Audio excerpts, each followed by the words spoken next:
తిగాచి పరిశ్రమలో ప్రాణాలు కోల్పోయిన 45 మంది కార్మికులతో పాటు తీవ్రంగా గాయపడ్డ బాధిత కుటుంబాలన్నిటికీ కూడా మరణించిన వారితో సమానంగా మొత్తం 52 మందికి ₹1 కోటి చొప్పున పరిశ్రమ యాజమాన్యం నుండి నష్టపరిహారం ఇవ్వాలి.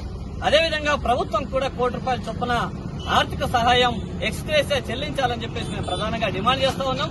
అదేవిధంగా ఈ పరిశ్రమలో భద్రతా ప్రమాణాలు పాటించకుండా కార్మికుల ప్రాణాలు పోవడానికి కారణమైనటువంటి కంపెనీ యాజమాన్యం పైన క్రిమినల్ కేసులు నమోదు చేయాలని చెప్పేసి ఈ సందర్భంగా మేము ప్రధానంగా కార్మిక సంఘాలుగా డిమాండ్ చేస్తా ఉన్నాం.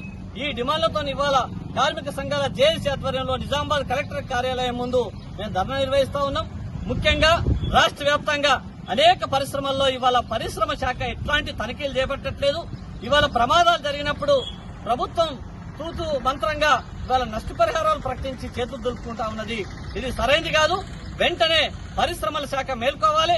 రాష్ట్ర వ్యాప్తంగా ఉన్నటువంటి అన్ని పరిశ్రమల్లో తనిఖీలు చేపట్టాలి. అదేవిధంగా ఏవైతే భద్రతా ప్రమాణాలు పాటించని యాజమాన్యాలపైన క్రిమినల్ కేసులు నమోదు చేయాలని చెప్పేసి ప్రధానంగా డిమాండ్ చేస్తా ఉన్నాం.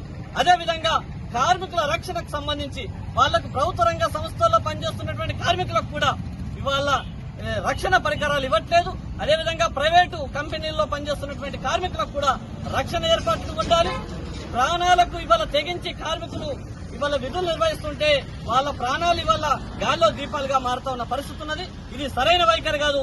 ప్రభుత్వం ప్రైవేటు రంగాల్లో పనిచేస్తున్న కార్మికుల భద్రతా ప్రమాణాలకు అధిక ప్రాధాన్యత ఇవ్వాలని చెప్పేసి ప్రథమ ప్రాధాన్యత ఇవ్వాలని చెప్పేసి ఈ సందర్భంగా మేము డిమాండ్ చేస్తా ఉన్నాం.